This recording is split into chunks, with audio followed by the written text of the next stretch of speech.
I love when the black community says, let's boycott Asian businesses. Please do. Okay, bet. I really wanted braids, but I could not find a black owned beauty supply store in the Miami area. So, my black community, if you own one, please put it in my comments. I will be there next month. Now, back to this idiot. So, here's the thing. You all know I'm not even fully on board with boycotting all Asian businesses, and here's why.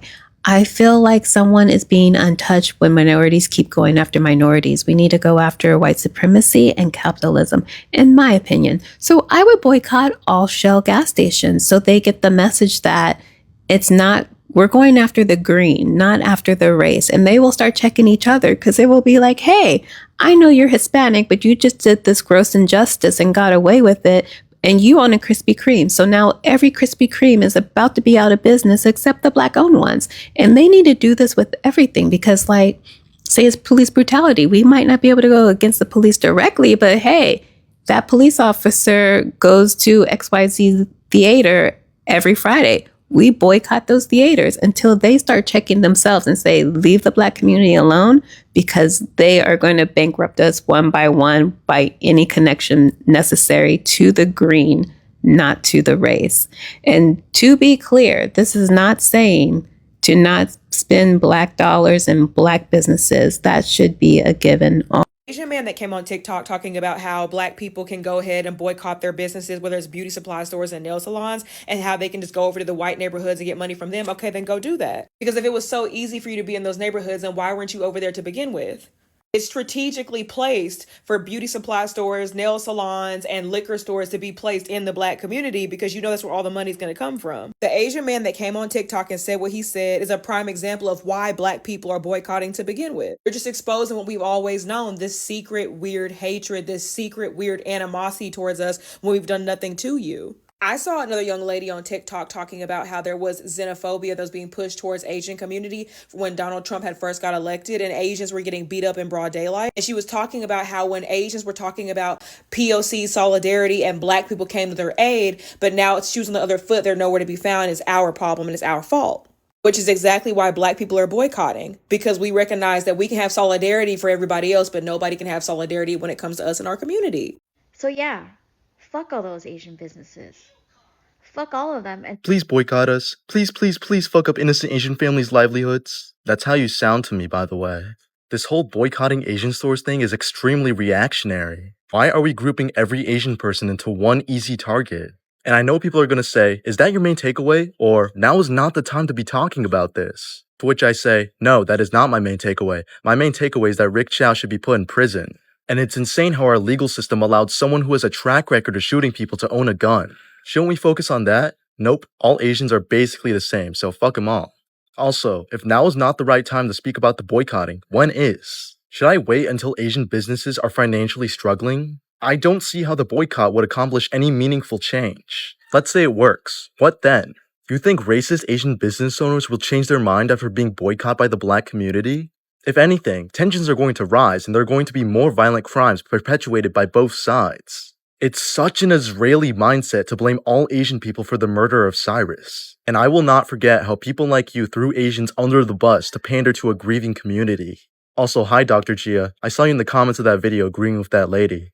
I also don't like you. The end. You all know what's happening about the boycott. You know what? I thought that these guys, they will give up, but they will never give up.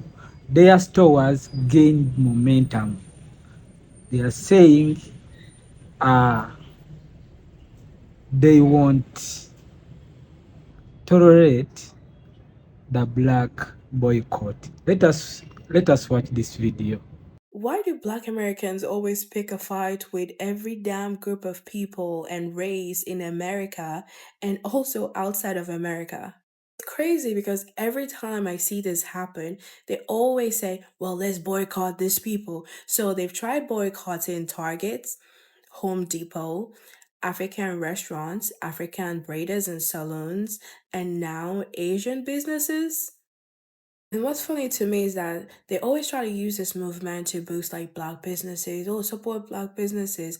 Yet I've seen so many videos of you guys complaining about black businesses, saying that black salons and nail techs and hair braiders, they overcharge. They always want us to pay upfront fee. Other people don't do that, and they're very rude, and they cancel all the time. There's so much complaint. And then when it comes to even black restaurants, like the ones that Keith Lee have reviewed, the customer services are ridiculous. And now even the black servers have complained that the people who stress them out are black people because they don't tip or that they leave the restaurants without even paying. Those are just a few. So if y'all decide to start boycotting all the communities, the white community, Asian community, African community, because y'all are never satisfied, because you want to feel superior so bad, because you always have issues with everyone, who do you think is going to lose? Because I promise you, you're doing everyone a favor. Because if you're having problems with everyone, the problem isn't everyone else, the problem is you. Asian boycott thing? Are y'all serious?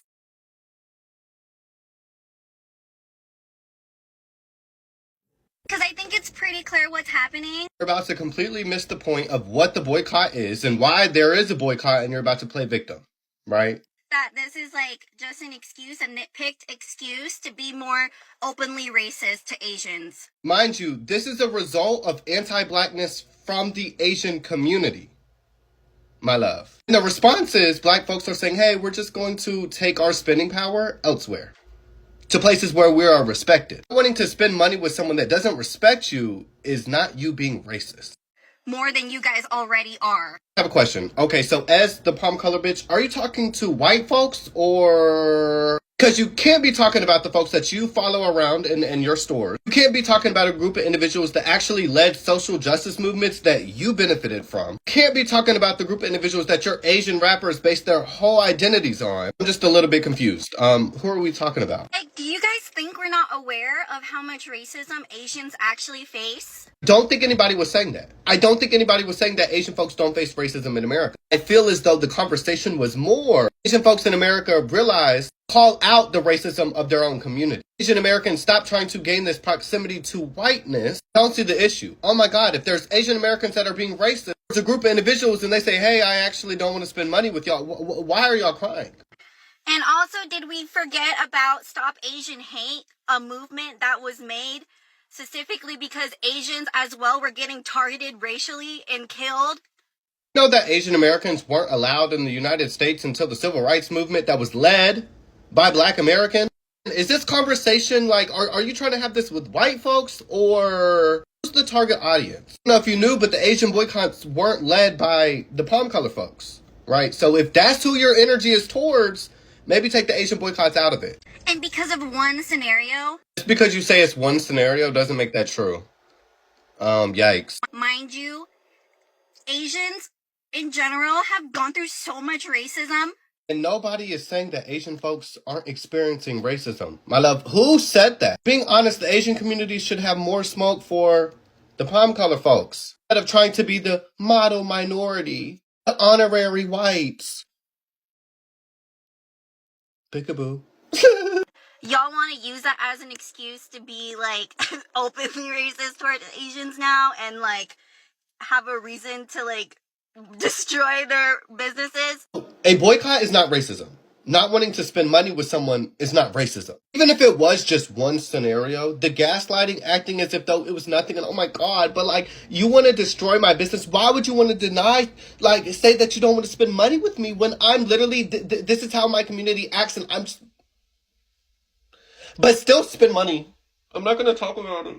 Like, what? You guys are a joke. This video is aimed towards, if they're able to destroy your business by not shopping with you, pretty funny joke if you ask me. I'm black and I'm not boycotting Asian businesses. Because I already wear press on, bitches. See, when you already stay ready, you ain't never got to get ready, okay? Let me show you my collection. I got the press on French toenails.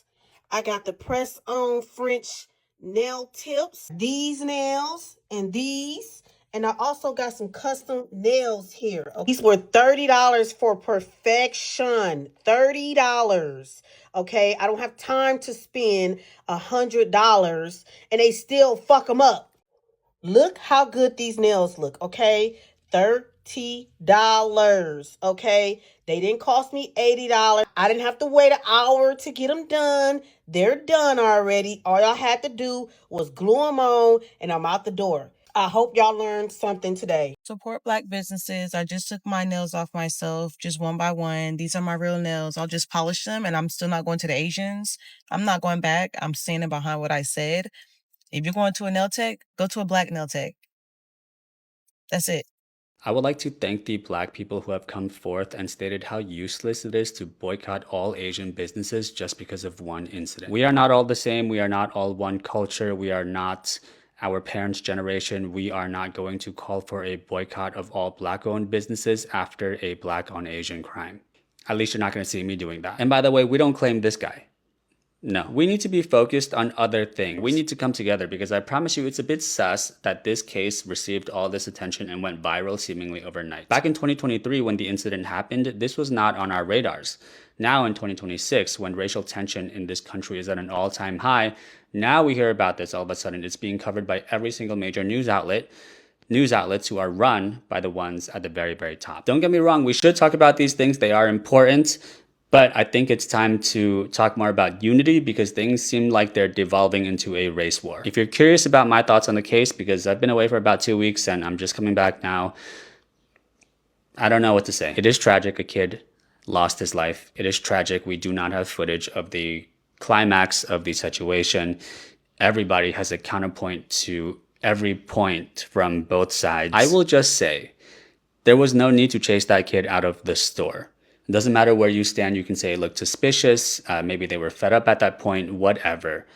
My bottom line is there was no need to chase that kid 100 yards, over 100 yards, in a situation where you brought a weapon with you just in case. And if you somehow were to know that Rick chased him out of racial prejudice, I promise you, not a single Asian on this planet would be surprised. Those are my thoughts. I'm happy to be back, guys. I do think these are important discussions to have, but I think also at this point, maybe we're kind of losing the plot a little bit.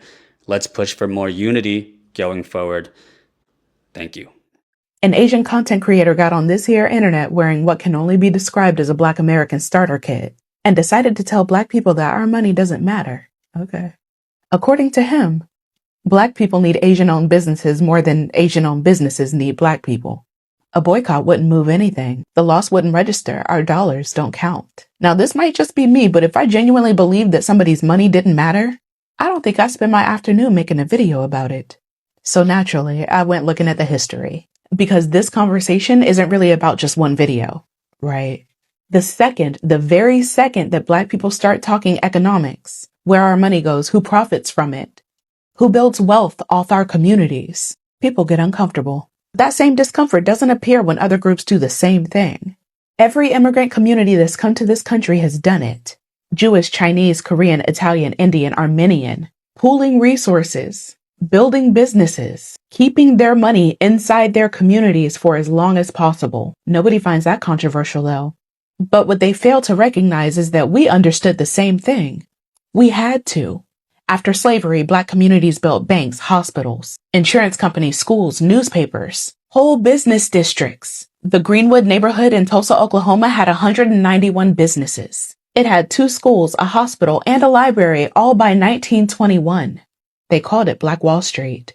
But on May 31st, 1921, a white mob attacked it.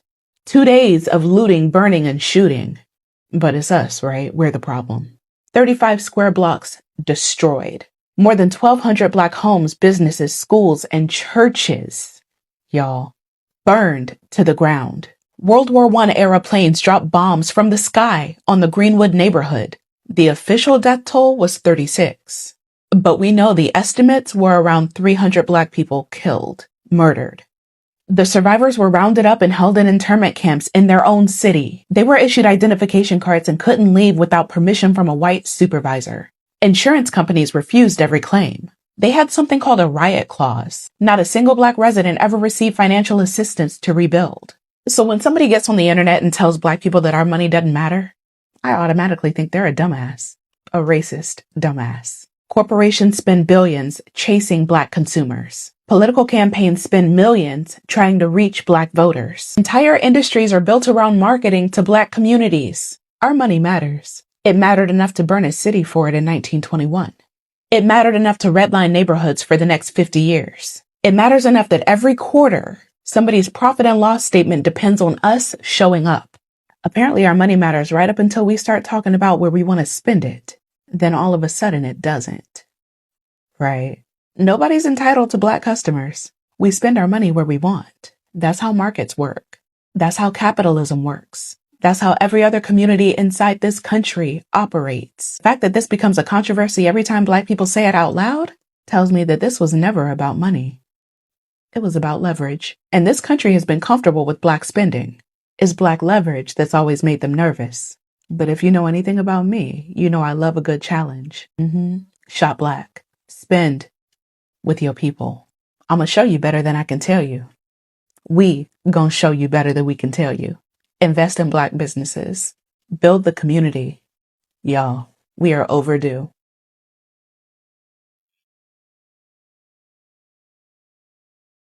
There is a lot of rising tension between the Asian and Black American community, with Black Americans saying, let's boycott some Asian businesses, and Asian Americans saying, stop attacking our people.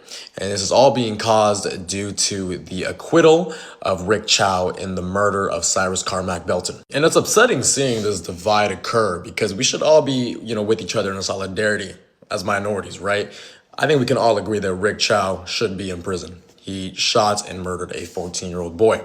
However, why are we combating that with racism against one another? In my opinion, the only person that wins as the result of us attacking each other, us unfairly discriminating against Black Americans unfairly discriminating against Asian Americans, are the bigots that support Rick Chow being found not guilty. One man's actions should not justify demonizing an entire community. Calling in fake orders to Asian restaurants and boycotting small Asian businesses is not the answer. Do I discriminate against everybody from Vermont because Chester Arthur is the one that signed the Chinese Exclusion Act? No, I think that's unreasonable. I like Bernie. I hope some justice is served for Cyrus Carmack Belton and his family finds peace. Good morning. I need to get this idea out of my head and onto something physical before it back and leaves every 3 months. And I really want you guys to know about it. So, okay.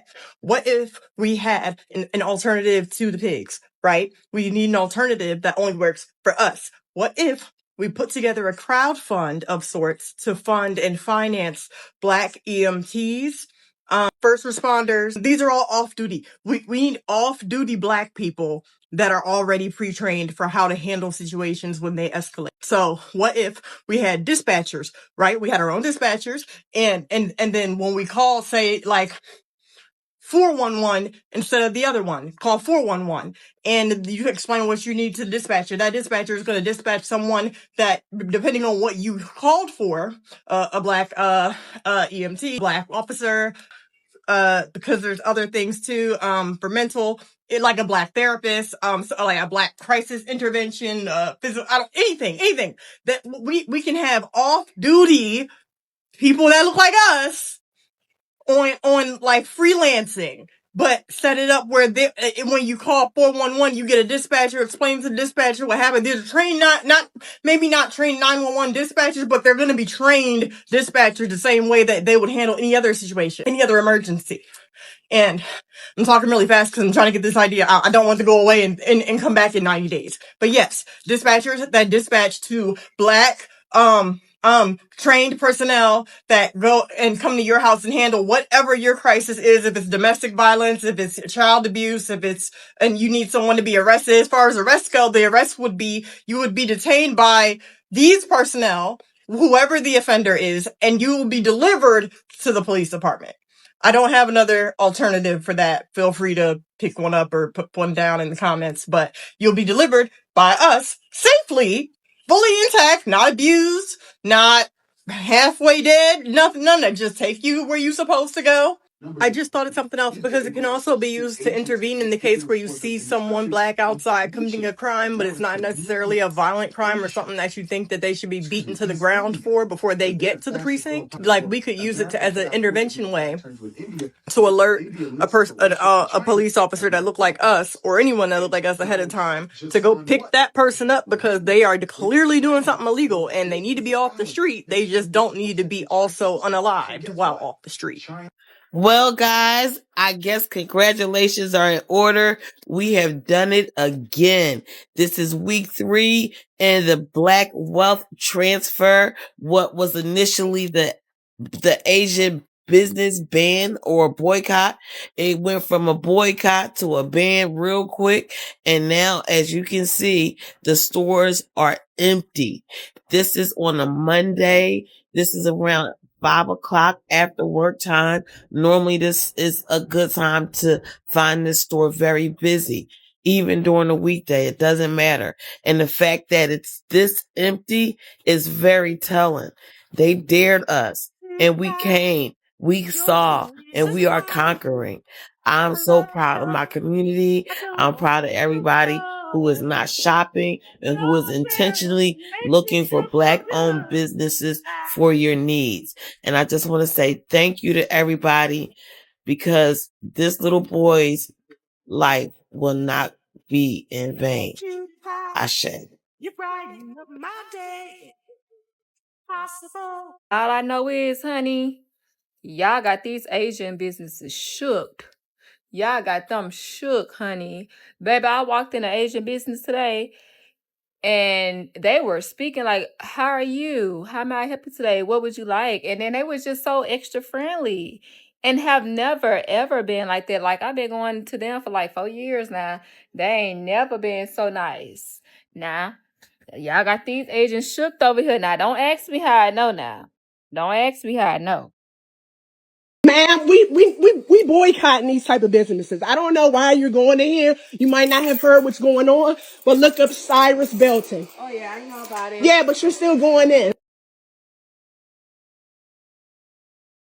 It is not racist to boycott Asian businesses when so many Asians are more outraged and vocal about boycotts than an unjust verdict about Cyrus Carmack Belton due to racial profiling. And that says a lot about where people's priorities are at. When the verdict was announced, many people, including myself, were grieving and expressing how disappointed we were. Only a few Asians spoke up, 10 max. Instead of holding space for that grief, many Black people were met with anti-Black comments such as dehumanizing Cyrus by calling him a thug or a monkey, bringing up Stop Asian hate crimes to justify the verdict despite having no connection whatsoever, and perpetuating racist stereotypes of Black people. So if you combine the fact that many people feel justice was not served, Rick Chow is a free man, not enough Asians were speaking up about this verdict, and Black people were receiving an immense amount of anti-Black comments while simply grieving this tragedy, what did you expect the reaction to be? I am pissed off that so many of you lack empathy and humanity to the point your response is anti-Black rhetoric and ignorance instead of accountability. And our community doesn't consistently call out anti-Blackness. When we don't make our spaces safe for Black people, and when we continue to dogpile Black people while expecting their support whenever it's convenient for us, why are you shocked that Black people are frustrated with our community? A lot of you are more concerned about Black dollars than Black lives, more concerned about businesses than Black children who are harmed, lose their lives, and are failed by the very systems that are supposed to protect them. Boycotting Asian businesses is a consequence of anti-Blackness. It is up to us as a community to confront it instead of pretending it doesn't exist. This is exactly why the Asian community needs to have more conversations about unpacking anti-Blackness and understanding why racial profiling another person of color, especially from the Black community, is dangerous. Because when someone walks into your establishment, your first thought should not be racist stereotypes attached to the color of their skin. Your first thought should be that they are a customer and a human being. And if we can't even do that much, then we shouldn't be surprised when people keep calling out anti-Blackness within our community. So I don't give a rat's ass what any of you have called me these past few months. Self-hating, anti-Asian, pandering to the black community. I really don't give a fuck. My priorities will always be with humanity, accountability, and justice. If you truly care about solidarity between our communities, you will spend less time complaining about boycott and more time confronting the anti-blackness. Help create this situation in the first place. What do you want us to do? What do you want us to do at this point? What? I'm lost for it. I don't know what to do. I got 5 boys. I don't know what. I ain't got nothing to tell them no more. You can't walk away no more. Tell them not to stab and kill people. They'll be fine. You tell your people that. That's all you have to do. Not stab, not kill, not shoot, not loot people. Man, get out of our all you have to do. You'll be okay. Somehow this is a hard task for a lot of people in this community. Your racial identity doesn't excuse you from committing violent crimes. It's not a get out of jail free card to do whatever you want. I know maybe during the craziness of 2020, when the entire world began to grovel at your feet, you might now think you're able to do whatever you want. But newsflash, Bonkeisha, no, you can't just do whatever you want. No, you're not allowed to stab. The people in Cali are now boycotting the Asian businesses. How do I know? Because I made a mistake. Don't judge me. This is a safe space. I'm not judging y'all. Y'all don't judge me, okay? I needed to get my eyebrows done. And I had to do it fast. I had an event to go to. And I totally forgot. Like, when I tell you it was a lapse of judgment and I didn't realize it until I had got home and I was like... I was like, dang it. I forgot that we were boycotting, but I'm not doing it no more. That was the first and the last time. I haven't gone to Target since we started the boycott, and I'm going to do the same with this situation. I am down for the boycott, so please do not chew my head off. I genuinely made a mistake, okay? But while I was making that mistake, when I went up in there, it was full. It was full, and there was a waiting area at the nail shop. It was. Y'all was in there. I'm not judging because, again, I don't want y'all to judge me, but y'all not boycotting? See, this is the kind of stuff right here that annoys me. People like Abel1245. I've seen several people comment something similar to this, basically saying it's hard to boycott all Asian services. Do you understand how much Asia services the world? Y'all are missing the whole fucking plot. You're missing the whole point, Abel. The point of the boycott, is for us to boycott these Asian businesses within our communities. What part of that don't you understand? Why are y'all lost? Why are you lost? This is not about boycotting the continent of Asia. This is about boycotting these Asian businesses that are within our communities that continue to disrespect our people. That is what this is about. This is why we can never accomplish things, because we have detractors like this that think they know it all, have no way to logically think. They only have a one-track mind. All your mind can go to is the fucking continent of Asia, when we are clearly speaking about businesses that are actively selling to us in our communities. Why don't you understand that? Why can't your mind conceptualize that? Stop trying to be the Debbie Downer in situations. If you don't want to fucking participate, then don't participate. But don't come in my comment section or jump on any other comment section with foolery. If you have nothing positive to contribute to this movement, then go about your business. Go about your business. This don't got nothing to do with the continent of Asia. This is about within our communities. Beauty supply stores, nail salons, restaurants, whatever other businesses they have, liquor stores within our community, gas stations, etc., convenience stores. This is about those stores. We have to start in our own backyards. We start there. That's where we need to start. You fucking then jumped into a whole fucking other continent, and half the shit that you fucking talk about, the black man is the one that invented it. So where are we going with this? You act like we don't have the ability to run this whole fucking world. We have the ability to do so. We've been silenced for so long And you're still stuck in the fucking rat race that you can't even think outside of a fucking box. Like, y'all, we gotta do better as a people. We have to. Now, stop coming in my comments with this foolery, because as soon as these comments start popping up, you will be blocked. I don't have time to continue to go back and forth with ignorance, with people that cannot expand their thought process to help effect change within our communities.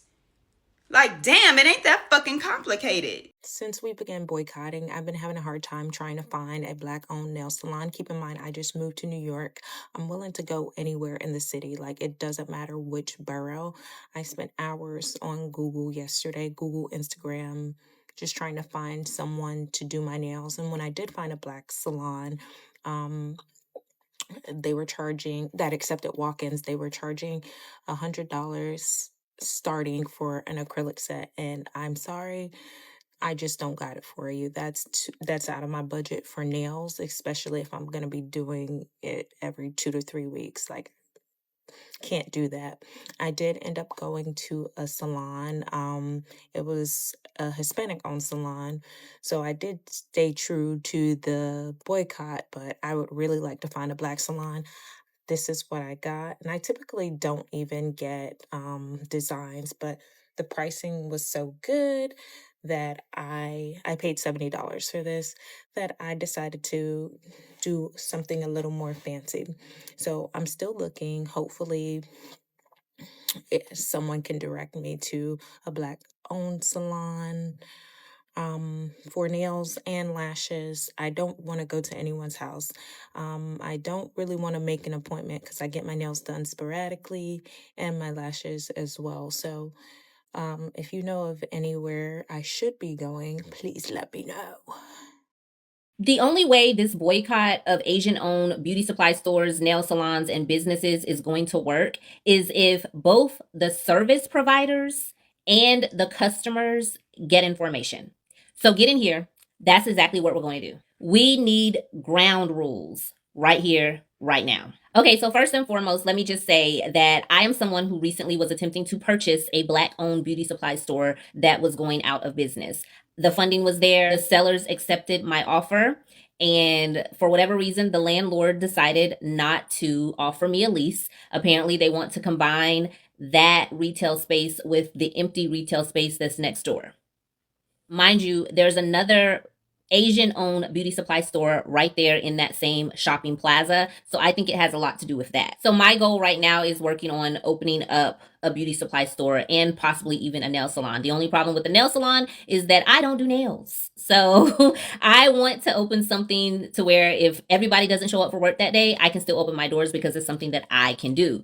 I couldn't do that with the nail salon. With that being said, I have seen an influx of Black-owned service providers sit on this here app today and give a plethora of excuses on why they cannot accommodate customers the same way in which Asian-owned nail salons accommodate their customers. Some of the excuses that I've been hearing are that like, oh, well, I change out my pedicure tools every single customer, and I care about cleanliness, and I have kids, so I can't keep my nail salon open till 8 p.m. And I did hear one owner, she said that she really does want to like do the things that we are suggesting. However, she can't get her Black nail techs to come to work on the weekends. Okay, so you're lazy. That's what that is. So y'all being lazy out here. Unacceptable with what's going on right now. That's unacceptable because you have an opportunity, Black nail techs, to really make a lot of money. You have an opportunity to change your stars. You just need to buckle down right now for this moment while this boycott is happening. You need to buckle down and get this coin. So some of the things that I'm seeing Black customers say that they want to see from Black nail salons in particular are for them to take walk-ins, which a lot of Black nail salons don't. Okay, I called a Black nail salon on Thursday because I'm not going to my nail tech that I've been going to for a year now, which honestly is really good for me. Usually me and a nail tech will fall out within 3 months and I'll leave and never go back, okay? This nail tech that I'm currently seeing, she's actually very nice. And the nail salon has been very good to me thus far. I've never had any issues with them, but look at my nail. Look at my nail. It's broken because I didn't go to my nail appointment this week. Okay, despite me currently getting along with my current nail tech, I am committed to this movement. Okay, when I called on Thursday a Black owned nail salon to inquire about their policies and whatnot, I told them that I was going to need a full set. They told me that they only do full sets on Tuesdays and Wednesdays. That's ridiculous. So then I said, okay, can I get an appointment for like 6:30 on Wednesday? No. You know why? Because they close at 5 on Tuesdays and Wednesdays. The only day that they do full sets, they close at 5. So now I have to take off work to get my nails done. Like, come on, guys. That's unacceptable. Then one lady said, she changes and uses different pedicure tools every single time she does somebody's feet. Okay, the place that I currently go to, the Asian owned place that I currently go to, so do they. It comes in a little pack. They rip it open right in front of you, and they use it, and then they throw it in the trash. It's the same thing. So these little things that customers are asking y'all to change, y'all need to be willing to change them. Okay? Even if it means sacrificing for a little while until this thing gets going really well, you have to be willing to make that sacrifice, because this can be $1 million industry for you if you hunker down and make the small tweaks now. But if you're not going to do that, what you're going to end up doing is alienating your client and your customer base. And that's going to either push them back to the Asian owned salons, or it's going to cause people to be like, you know what? I just want to get my nails done. Or you know what? I'm going to learn how to do my own nails. Because that's what I was thinking about today. I called 3 Black owned nail salons today. Ridiculous policies. Okay. A deposit. Why do I have to pay a deposit to get my nails done? Stuff like that. I don't want us to turn the nail industry into what the Black hair care industry is right now. Like, you have to make an appointment to get your hair done. Okay, fine. You have to pay a deposit. Then you get a phone call or a text message talking about, hey, boo, I'm not going to be able to make it today, but also you can't get your deposit back because it's in my policy. I don't want to turn the nail industry into that. And if that's what it becomes, I'm just going to do what I did with the hair industry and learn how to do my own hair or wear my natural hair. I'm going to learn how to do my own nails if y'all don't get it together. So my point is, don't miss out on this opportunity because you A, are lazy, or B, want to be greedy. Don't do that. This is a great opportunity for you to become a millionaire in this industry. Hunker down and make the small changes now. And I say that with love. Now, as for the customers, you guys are going to have to make some changes too. Okay. We all know what they're going to do, the Asian businesses and whatnot. They run the wholesale market. Basically, that is where we, the Black service providers or whoever, would get the products for the services that you need. So your nail tech can't go out and buy the nail polish and the tools that they need. They can't do all that without going through the Asian wholesalers, okay? So those Asian wholesalers are already saying, and they already have been, charging Black-owned business owners more for the product than they would the Asian-owned business owners. They're going to do that. Some of them are even saying that they're going to refuse to sell to them altogether, which is illegal. It's illegal. But until somebody files that lawsuit and challenges it, they're going to try to get away with it, okay? But what I need the customers to realize is that knowing this, you guys are going to have to be willing to pay a little bit more to put your money back into the Black community. But I do mean a little bit more, service providers, because just because we want to give our business to you all, it does not mean that you get to take advantage of us in return and become greedy and overcharge us ridiculous prices. So while at an Asian-owned nail salon, I might only pay $30 for a pedicure, for like a basic pedicure, I'm willing to pay up to $40 for a basic pedicure at a Black-owned nail salon.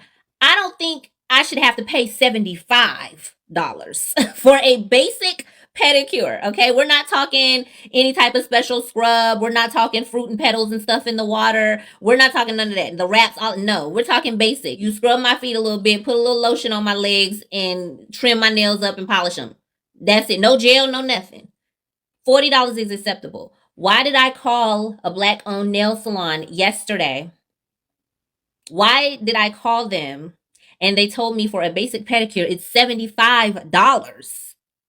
The one above that is $100, and the one above that is $125. I said, what am I getting with this basic pedicure for $75? Water in the bowl, lotion on my feet.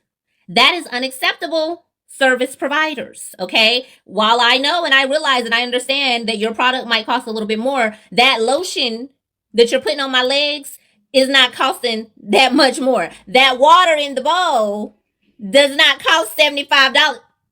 You see what I'm saying? We have to be reasonable on both ends. I'm willing to pay a little bit more, but I'm not willing to be robbed. So yeah, so over the next few weeks, I am going to be giving some other tips for how Black-owned service providers can better their businesses and for the things that customers need to do in order to help these Black-owned service providers maintain their businesses. I'm going to be giving a few more tips because I have a lot of ideas. It's really just going to take us getting information, guys, okay? Everybody has to hunker down. As a customer, you can't be looking for free stuff. Like, there's things that all of us are going to have to do in order to make this work, but we can make it work because at one point in time, we owned the beauty industry in this country and we let it get taken over by the Asian community. It's our time finally to take it back, but it's going to require all of us doing our part. And let me just say this one last thing. They are counting on us not being able to get this together. Okay? They are holding out because they're saying to themselves and amongst each other, those niggas ain't fitting to do shit.